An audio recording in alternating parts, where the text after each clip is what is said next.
त्यांना विनंती की त्यांनी इथे त्यांची कविता सादर करावी.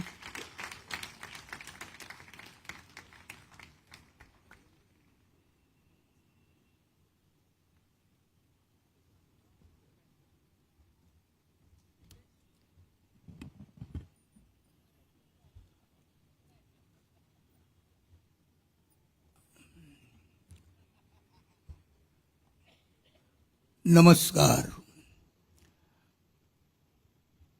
तोंडातून आवाज फुटतो की नाही पाहिला आधी.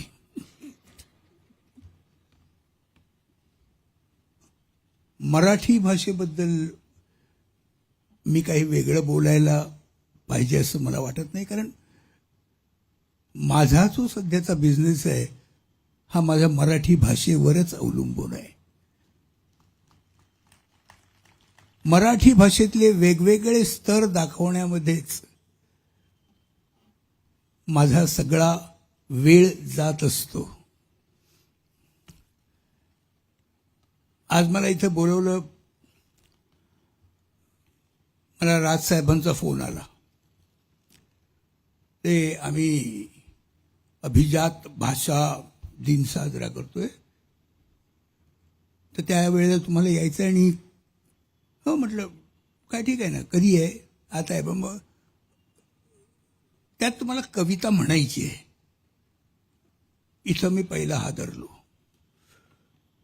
कविता म्हणायची नाही. मी काय म्हटलं, काय माहिती का, माझं ना सध्या शूटिंग चालू आहे आणि त्या शूटिंगमधून मला वेळ काढून येणं जरा कठीण वाटतंय, कारण बाकी सगळं थांबलंय, परत एपिसोड पण जायचं आहे, तर मला वेळ मिळणार नाही.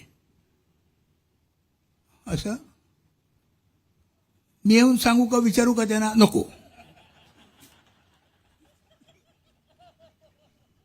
तुम्ही बिलकुल येऊ नका, कारण माझ्या डोळ्यासमोर सगळं पुढचं चित्र उभं राहिलं.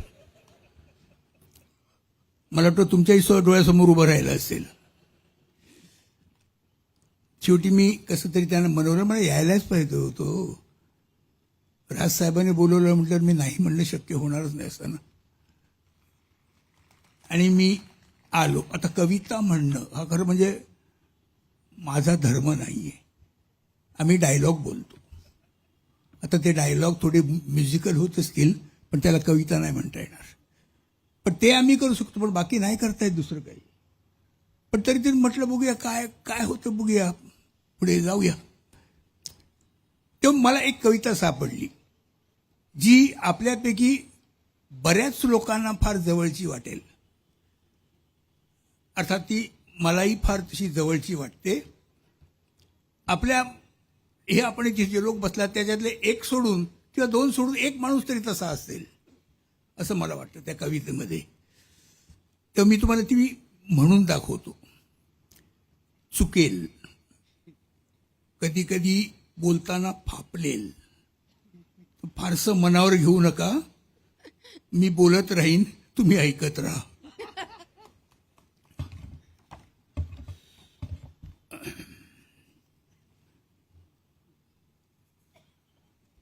विदूषकी हा माझा धंदा आहे. आहे ना, रिलेटेड आहे ना माझ्याशी.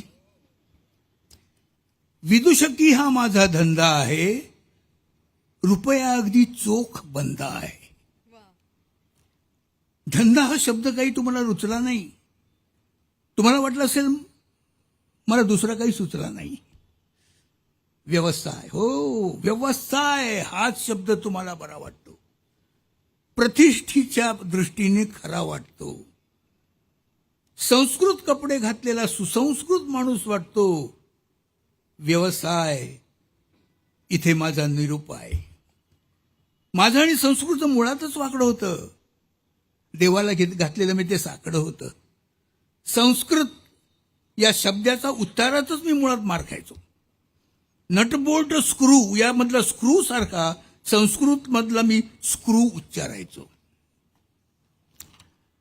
संस्कृतच्या तासाला विदूषकी प्रथम शिकलो.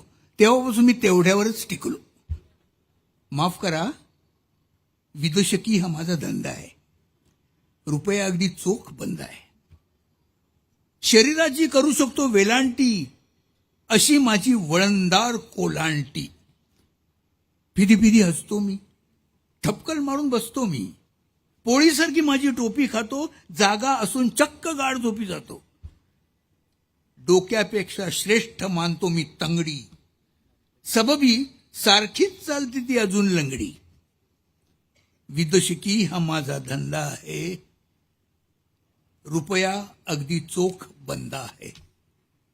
सर्कस असो, नाटक असो, सिनेमाच्या शूटिंगचं फाटक असो, मला आत जावंच लागतं. कंत्राटानं मला शोधावंच लागतं. लफंग्याचा धंदा म्हणून फसवावंच लागतं. विदूषकाला धंदा म्हणून हसवावंच लागतं. नसली जरी माझी इच्छा, धंदा माझा सोडत नाही पिच्छा. असा हा ताप आहे, पूर्वजन्मी मिळालेला एक शाप आहे. चार चौकात घरातून मी बसलो आहे. नवे किस्से नव्या कोट्या मी पेचत असतो. माझ्याकडे सतत लक्ष वेधत असतो. लोकांनाही माझी चटक लागली आहे. मी येताच इतर विषय वगळतात. माझे किस्से, माझ्या कोट्या सुपारीच्या खांडासारख्या चघळतात. विदुषकी हा माझा धंदा आहे, रुपया अगदी चोख बंद आहे. विदूषक असलो तरी पुस्तक मी वाचत असतो. त्यातले महत्वाचे मुद्दे मनात मी टाचत असतो. एकदा मी वाचले की तरण्यामध्ये बुडणं असतं, तसंच अगदी हसण्यामागे दडलेलं रडणं असतं. असे मिठाच्या पाण्यात भिजवलेला रुमाल मी तेव्हापासून खिशामध्ये ठेवत असतो. स्टेजवरून हसताना हसवताना मधून मधून डोळ्यांना लावत असतो. टीकाकार म्हणतात की ओठावर जरी माझ्या हसू आहे, तरी डोळ्यामध्ये करुणेचा आसू आहे. आणखी असं वाटलं की जे कोणी कलावंत टाळ्यावर नजर ठेवून असतात, ते फारसे वाढू शकत नाहीत. त्यांच्या कलेला फटाका फुसका ठरतो. बंदुकीचा बारदे काढू शकत नाहीत. तेव्हापासून टाळ्या पडू लागल्या की मी लोकांकडे स्टेजवरून माझी पाठ वळवतो. माझी नजर असते, टाळ्यांकडे माझी नजर असते, हे न बोलताही त्यांना इथं कळतं. अशा वेळी माझा पार्श्वभाग बघून माझ्या मनात लोकांच्याबद्दल भलता शंका काढू लागतात. लोकांना अनावर हसू येतं. टाळ्यांचा पाऊस पडू लागतो. जन्माला आलो तेव्हा चटवीनेच पहिलीचा टाळी दिली असणार. विधी लकीत कोण आणि कसं पुसणार? कारण विदूषकी हा अखेर माझा धंदा आहे, रुपया अगदी चोख अगदी बंद आहे. ही कविता कविवर्य श्री मंगेश पाडगावकर यांची आहे.